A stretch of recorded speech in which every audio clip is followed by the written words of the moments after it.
there was a lot of food that I had to eliminate. And it wasn't a pill. It wasn't anything that I needed to take, but it was all about elimination. And like the removal of that absolutely healed me, you know, and what I ate then is not still what I'm eating now. Though it healed me, it made me feel better. It didn't like warrant a freshman 15 like everybody was doing. Actually, it did the opposite. So I felt great and awesome. And at that time period in my life, that was what healed me. So with that being said, there were some fascinating findings that I found within that. And then, of course, you know, moving along in life, time, and space, my nutrition has evolved to optimize for who I am today.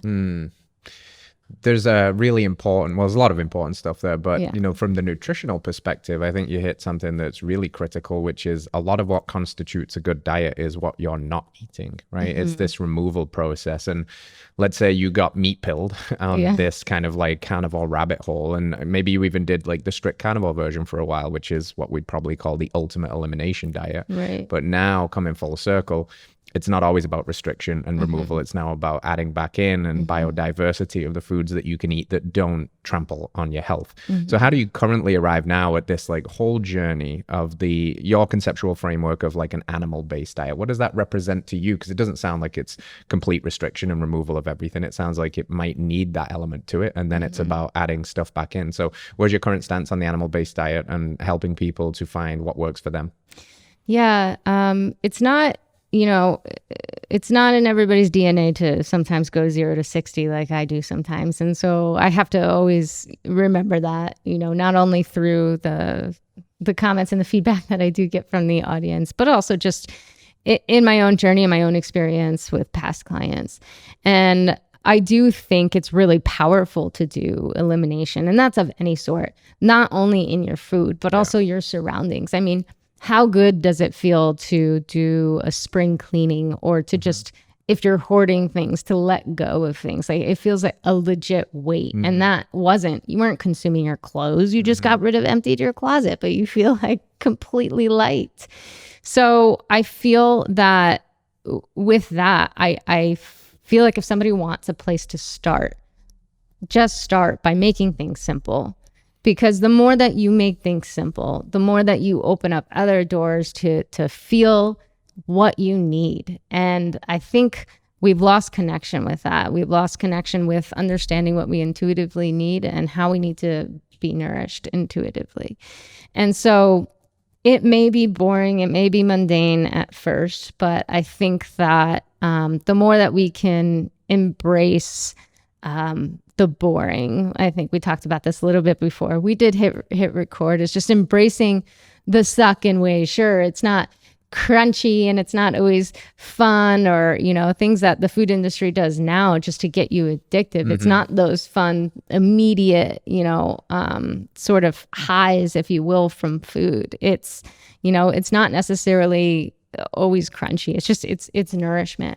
And so I do hear people when they do have families and they do have a life to live as well too, and they do have kids, and stressors come into play here too. So there's always a balance from an individual's perspective too, and so you can't always generalize it. But from an individual's perspective, I do try as best as I can to keep it simple, but also to add that variety for people to know that, hey, you know, you can take some of the, you know, least toxic plant foods such as fruits and make it into a fun sauce, and you can make it into a kid-friendly, you know, animal-based school lunch, and you can do all these things. You can use it with very minimal ingredients and simple ingredients. And that is the only way that I feel that we are able to start the process of understanding what, you know, undesirable feelings and symptoms we are having, is by just being super simple.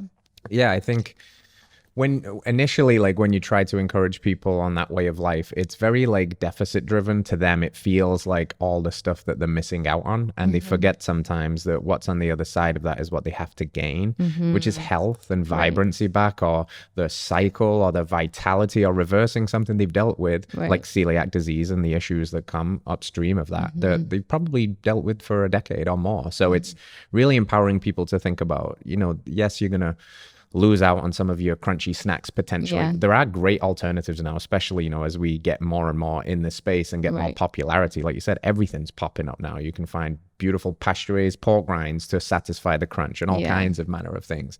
And when you've done this for long enough, like you and I have been doing this for a long time, you've been doing this for a long time now, you start to really prioritize that nourishment. And I'm sure you don't eat anything really that you are completely grossed out about. No, organs gets a touchy subject there because Yeah. people are not so psyched about eating some liver sometimes. Right. But almost everything that I put in my gob these days is bloody delicious. I love Yeah. the food that I get to eat, and I love the way that it makes me feel. Right. And in that case, it's like, what am I going back to if I went back to all the things I used to love? If it was just, Right. you know, a carboholism and, you know, gluten Right. with every meal Carboholism. and pizza and all of that stuff. Yeah. Yeah. Mouth pleasure, but what's the cost of that?